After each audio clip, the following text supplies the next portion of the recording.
with the fact that her son could be executed in 2 months' time. He's been in jail in Saudi Arabia for more than 13 years. He was convicted and sentenced to death. And I'm telling you, he's the firstborn in a family of 9, and a mother's pain you cannot explain. So Dorothy Kwayo says, you know what, maybe we can help him.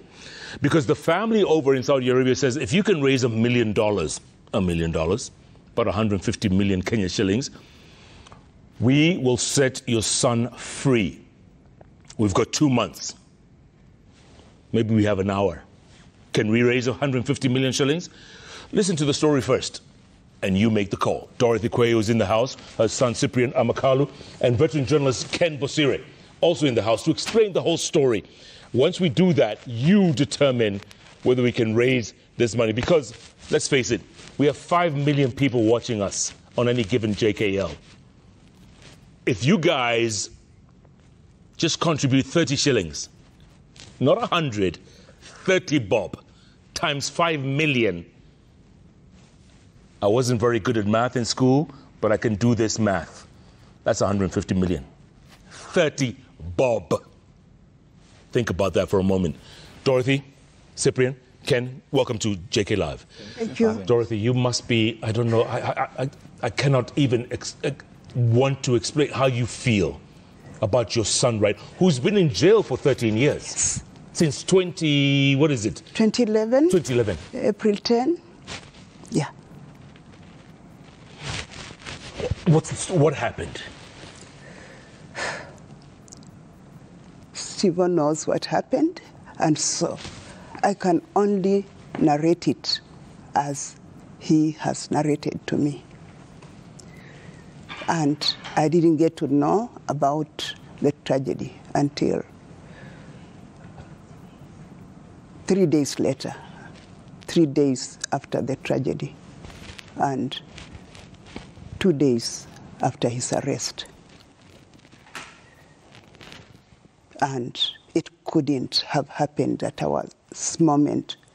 It couldn't have happened at our moment because at that particular time, we were in mourning. My third born, who is married in Gatundu, had lost her youngest and dearest sister-in-law. So we were in mourning for Shiro. And on this Tuesday morning, around 8, as all our thoughts are on preparations for the impending burial of Shiro, I get a phone call. We just had breakfast. And it's my first cousin, whose husband previously worked in Saudi, calling me and saying, Mfiala is cousin in Keluya.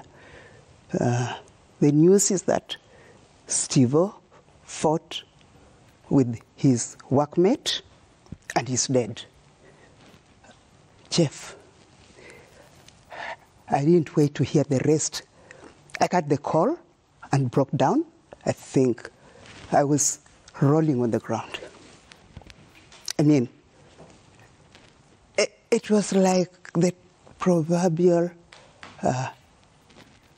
hakuna msiba usiokuwa na mwenzake. Yeah, because here you are grieving and there's something that has no description. Even worse. Yes. And so the children join me. We are all wailing. And 3 hours later, one of them comes and says, Mommy, are you sure it's Steve-O who died? And I listen. We are being told that actually it is his colleague who died. So you thought it was Steve who had died? Yes. Initially? Yes. Oh, wow. For 3 hours, I knew my firstborn was gone. But the news that I received was not comforting at all. Yeah, it is what you call cold comfort, because I knew worse lay ahead, because the spectre that then I have lived with was the spectre of receiving my firstborn's beheaded body.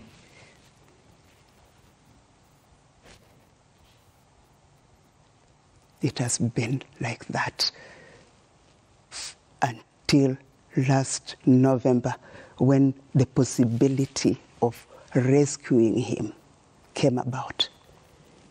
That is when the diaspora office called me, and the way they relayed it was heart-crushing. It was heart-wrenching, because there were those floods in the Middle East. I'm sure you saw them in that month, and he hadn't called in a while, and I was trying to reach out to friends. They were not responding. Eventually, one responded, and instead of telling me what is going on, because I was saying, what has happened to Steve? He hasn't called. He unleashed photos of cars floating in water. And it was like, how could Steve be even caught in a car in a flood? Because he's confined. I said, what do you mean? What happened? What, because there was suspense. So he says, in short, Mama, the phones are not going out because of those floods. So it wasn't what I thought. Okay, hold that thought, Dorothy, for a moment. Ken, you're a veteran journalist. We've worked together, for the last 30 years together, right? Yes. What was the original story? Because people want to know,